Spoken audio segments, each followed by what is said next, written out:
चावाक्षीम् वीक्षमाणाम् ततस्ततः बाष्पाम्बुपरिपूर्णेन कृष्णवक्त्राक्षिपक्ष्मणा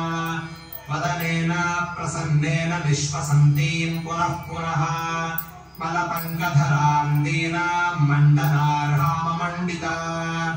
प्रभाम् नक्षत्रराजस्य कालमेघैरिवावृता तस्य सन्निधिहे बुद्धिस्तथा सीताम् निरीक्ष्य च आम्नाया नाम योगेन विद्याम् प्रशिथिलामिव दुःखेन बबुधे सीताम् हनुमाननलङ्कृता संस्कारेण यथा हीनाम् वाचमर्थान्तरम् गता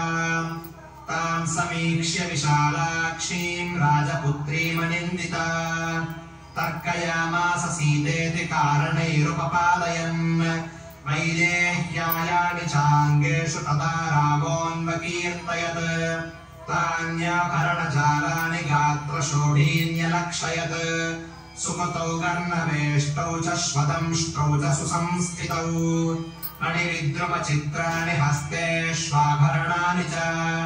श्यामानि चिरयुक्तत्वात् तथा संस्थानवन्ति च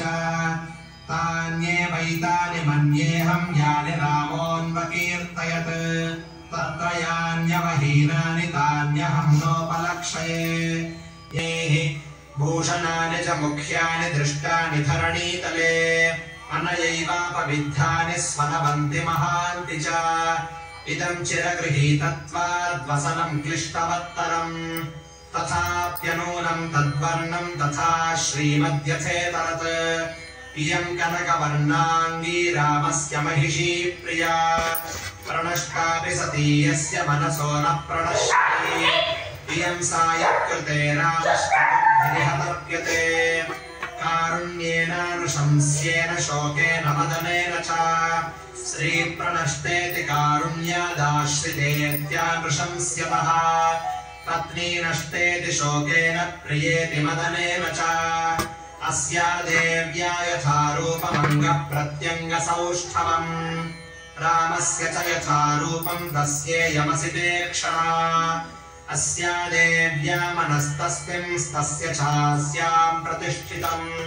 तेनेयम् स च धर्मात्मा मुहूर्तमपि जीवति दुष्करम् कृतवान् रामो हीनो यदनया प्रभुः धारयत्यात्मनो देहम् न शोकेनावसीदति एवम् सीताम् तथा दृष्ट्वा हृष्टः पवनसम्भवः जगाम मनसा रामम् प्रशशंस च तम् प्रभुम्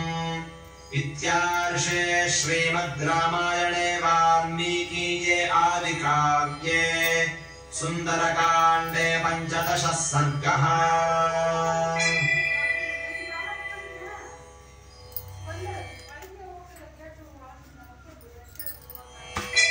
अथ 75तमः सर्गः।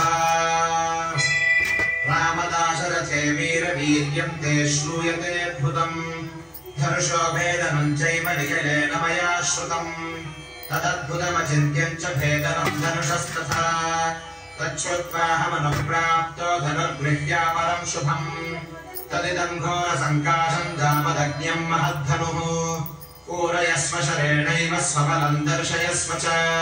तदहम् ते बलम् दृष्ट्वा धनुषोऽप्यस्य पूरणे द्वन्द्वयुद्धम् प्रदास्यामि वीर्यश्लाघ्यमहम् तव तस्य तद्वचनम् श्रुत्वा राजा दशरथस्तदा विषण्णवदनो दीनः प्राञ्जलिर्वाक्यमब्रवीत् शत्रुरोषात् प्रशान्तस्त्वम् ब्राह्मणश्च महातमाः बालानाम् मम पुत्राणामभयम् दातुमर्हसि भार्गवाणाम् कुले जातः स्वाध्यायव्रतशालिना सहस्राक्षे प्रतिज्ञाय शस्त्रम् प्रक्षिप्तवानसि सत्त्वम् धर्मपरो भूत्वा कश्यपाय वसुन्धरा दत्त्वा मनमुपागम्य महेन्द्रकृतकेतनः मम सर्वविनाशाय सम्प्राप्तस्त्वम् महामुने न चैकस्मिन् हते रामे सर्वे जीवावधनुः परपुरञ्जयम् समानसारम् काकुत्स्थरौद्रेण धनुषात्विदम् तदा तु देवताः सर्वाः पृच्छन्ति स्म पितामहम् शितिकण्ठस्य विष्णोश्च बलाबलनिरीक्षया अभिप्रायम् तु विज्ञाय देवतानाम् पितामहः।